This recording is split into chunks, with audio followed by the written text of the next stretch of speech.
For those of you who don't know CBRE IM, we have about 130 billion AUM. So we're a major investor globally. Last year we transacted about 24 billion. And my role as Global Head of Research, and I sit on all of the investment committees, is to try and figure out in the whole global opportunity set, we're region agnostic, we can go anywhere, we can do debt, equity, we can do listed, unlisted, we can even do infrastructure now, as well as real estate. Where should we focus our attention? And obviously, the fact that I'm here touring the region tells you that our attention is still focused on CEE. So in the days and weeks after Russia invaded Ukraine, deeply, well, maybe not shocking, deeply tragic and appalling, we got lots of questions from investors and from the media saying, are you still committed to the CEE region? Are you still committed to Poland, also to the Nordics? And the answer is clearly yes. We are not put off from the region by horrific acts. You know, we, in fact, for someone coming from London, and I can speak on behalf of many of our US leaders, there is actually tremendous admiration, not only for the people of Ukraine, in how they've mounted such an amazing defense, but also for the people of Poland. I think the world has seen a new side of Poland in its amazing humanitarian response, often very individually led. So for sure we're still in the region, and I've seen more of it in like the last days than I ever have before. I want to give you a global investor perspective over the next 15 or so minutes. And the key phrase I want to leave you with is turning point. And it's an uncomfortable turning point because I think for the last 10 to 15 years, we've had it really good as real estate investors. Because what do? In a very simple way, what we're in the business of is identifying opportunities, and we buy a legal claim to a cash flow. That's all we do as real estate investors. We buy a legal claim. So what do we need to be successful? We need stability. We need prosecutable, good courts of law that are independent. So if we need to prosecute that claim, we can. And over the last 15 years, we've had all of that. We've had so many tailwinds. We've had political stability. I mean, I come from the country of Brexit, so maybe it doesn't look like it. But broadly speaking, we've had stability, right? We knew there was US, we had China that was growing, there was cooperation, there was international trade, globalization reaching a peak, supply chains running around the world. We could clearly identify where we needed to be to take advantage of that. And this increasing cooperation, stability, really benefited Poland. It really benefited the CEE region, right? When you look at the logistics supply routes through this country, the phenomenal growth, that is because the European Union was functioning correctly, because supply chains were functioning correctly. And the other thing we had as real estate investors was we had incredibly beneficial central bank policy. So coming out of the global financial crisis, the fact that central banks around the world kept interest rates very low, deliberately the policy of quantitative easing, deliberately was pushing investors and capital sources into higher yielding risk assets, such as real estate, was phenomenal for us. So we had peace, we had globalization, we had very beneficial central bank policy, low financing costs, and that enabled us to take risk where we saw there was risk with some comfort. And of course, Poland, I think the professor summed it up very well, incredibly wise choices early on in the sort of the late 90s, 2000s to come into the EU and to take advantage of the globalization of real estate capital flows and to create an incredibly successful real estate market. So, sadly, we are not taking that for granted anymore. We are at a turning point. And the first turning point, I think, is that what was a very high shocks, but also policy mistakes. And clearly we've lived through some mammoth shocks, right? The pandemic, an epidemiological shock. It broke global supply chains. Suddenly people and goods could not move as we thought we could move before.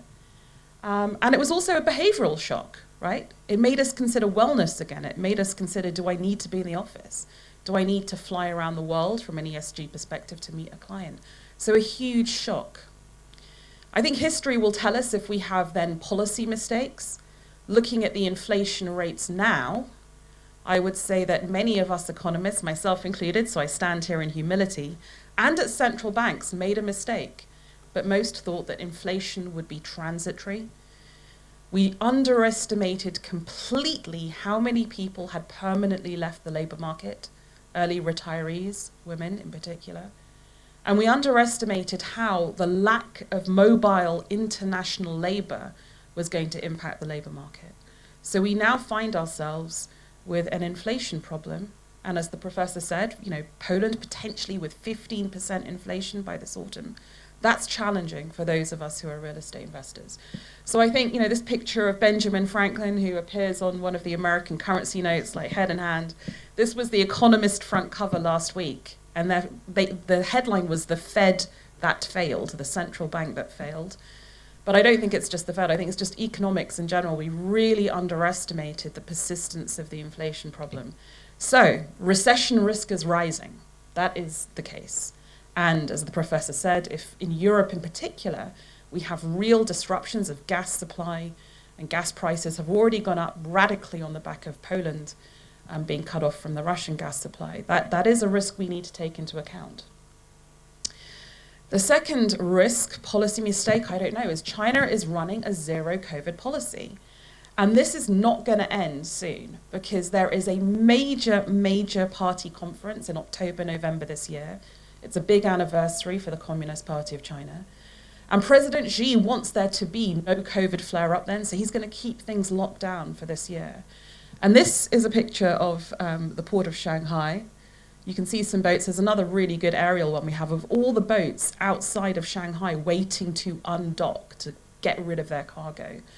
So we know that for this year, inflation is going to be problematic, partly because of this. We know that next year inflation is going to be problematic because this year Ukraine is not planting its crops, right? So the wheat prices, sunflower oil, this is going to be problematic for at least the next 18 months. And then on top of that, so we had all these supply shocks, we had the pandemic, and then we had the war, another Economist front cover. And let me, it goes without saying, this is first and foremost a humanitarian issue, it's a geopolitical issue, but from an economic perspective, it's an issue. And the key turning point I want to say to you is this.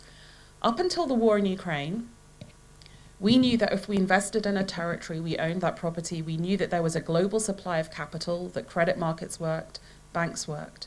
Rightly, the international system has cut Russia out of global payments, of global capital markets, global money flows.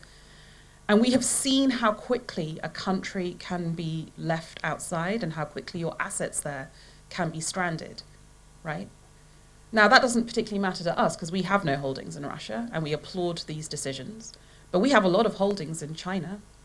We have a lot of holdings in parts of Asia. And imagine if there were some kind of political event with China and Taiwan, what would happen then? So as a global investor, it really makes you consider where your assets are. And though, as I said before, you buy a claim on a cash flow. How accessible is that going to be? We never thought about this before. One just assumed the capital was mobile. So it really makes you think about terms like friendshoring, reshoring. Again, I think this is something Poland and the CE will really benefit from as capital starts to really consider geopolitics much more closely. So what is the world we live in now? Inflation, as the professor said, it's expectations that really matter. These are 5-year break-even inflation rates. So this is what people think, or the markets think, in 5 years' time. And you can see them really ratcheting up. So in 5 years' time, people think that UK inflation is going to be 5%. Well, the central bank has a target of 2%, so this is a disaster rate. Interest rates are going up. So do we have faith that central banks will know just how much to raise interest rates to deflate without causing a recession? I don't know. Immaculate deflation, I've heard it called. Will they pull it off? It has happened sometimes in history, but not often. So recession risk is rising.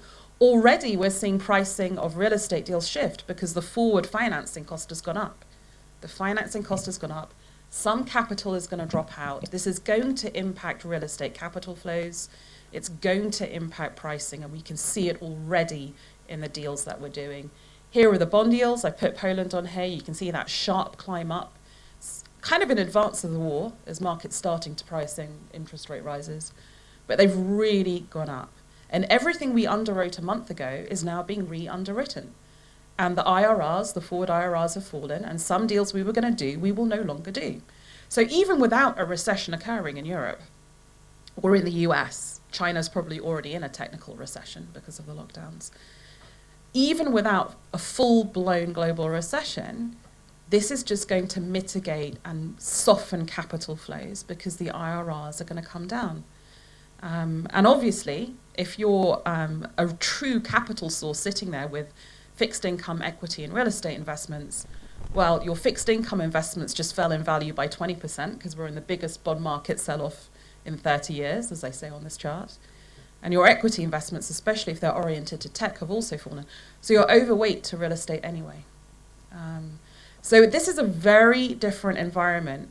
We had this perfect 15 years when everyone was building up their real estate allocations from 5% to 10% to 12%. And now I think turning point in capital allocations because of what's happening in the fixed income market. In terms of where does the CEE region and Poland lie in our global opportunity set to finish up? Here's one way of looking at it. This is liquidity scores in the office market, so not logistics. If it was logistics, Warsaw would look much better. This is from RCA, so if 100 is a market that's perfectly liquid, and you can see at the top there places like London, Paris, Frankfurt, Manhattan, some of the most liquid markets in the world. But Warsaw, at the bottom, still with high liquidity for an emerging location and office market. And it's there or thereabouts with Hong Kong. I've said here that politics impacts liquidity, and it does. Liquidity in London, for example, really fell after 2016 in the Brexit referendum. It's starting to creep back now, but we lost our place for a few years as the most transacted market in Europe to Paris, so politics matters. Hong Kong, we would argue. Hong Kong used to always appear in the top 10 global markets for investment. Now it barely makes the top 30 because people are recognizing that it's no longer this global capital location. I would argue that the direction and the trend for Warsaw is the other way, right? It's the other way. It's getting more liquid. If I'd have shown you logistics, it would already be in that top bunch. So politics matters. Being part of the EU, being part of a global capital flow matters. But we cannot escape the fact that liquidity is going to fall just because of allocations being more strained, financing costs rising. So it's not going to be as easy as it once was. We're going to have to be more discriminating. This, don't worry, I'm not going to go through every single bubble on this chart because I'd be here for 5 hours. But I wanted to show you the method we use when we try and make the world smaller. So here we have all our forecasts on the vertical axis, our estimate of required return on the horizontal. And I think if any of you are taking a picture and wondering where Warsaw is or Prague, I didn't put it on this chart because I'm sneaky. You can contact me afterwards and I'll send you the one for Europe, which has all of the CE markets on. And broadly speaking, anything above that diagonal line we think looks good value. Anything below we think looks expensive. Doesn't mean we won't buy there, but you just need to be really discriminating. The dashed horizontal is the absolute value line. And the message is simple from this chart. Logistics more or less looks good value. That's the teal color. Office is very mixed to poor. Residential kind of fair value, and retail sadly still looks a bit of a mess. If you wanted to know where CE markets are, they're mostly to the right-hand side around the line. So they're not screamingly good value, as anyone who tries to transact here will tell you when you look at the cap rates, particularly on logistics. But the reason I'm here is because we still think there is value to be found. So this is how we look at the world. This was done only 2 months ago. That's when we refreshed it. We do it every 6 months. Given what's happened in the last 2 months with economics, with rising interest rates, rising inflation, all of those forecasts are actually probably lower today. And so if you're an absolute return investor, the number of markets sitting above that diagonal line, the dotted one, will be fewer. The opportunity set for you will be lower. Corporate bonds, other types of investment might look more attractive. So I'm just trying to tell you, again, turning point. the world is becoming tougher to find opportunities in. And my final slide is this one. Again, way too much detail, but let me give you the summary. We know we live in a fragile world. By fragile, I mean the following: that we are so interconnected globally that any shock that occurs goes around the world in seconds. So if it's epidemiological, like the pandemic, if it's financial, like the GFC, if it's a war in Ukraine, if it's someone being tackled by the police and killed in the US, and then suddenly a week later you've got protests in London and Sydney. We live in a fragile world that can be buffeted. And we also live in a world at a turning point in the cycle, the monetary policy cycle, the inflation cycle, the supply chain, the geopolitics, the integration. It's all at a turning point. How do we make decisions in this world? Well, we have decided that in the world where the cycle is turning and it's hard to call, and we've all underestimated the inflation risk, we are going to put our trust in structural drivers. We're going to double down on being a thematic investor. And when I say to you, last year we spent 24 billion, you can put it in 3 buckets.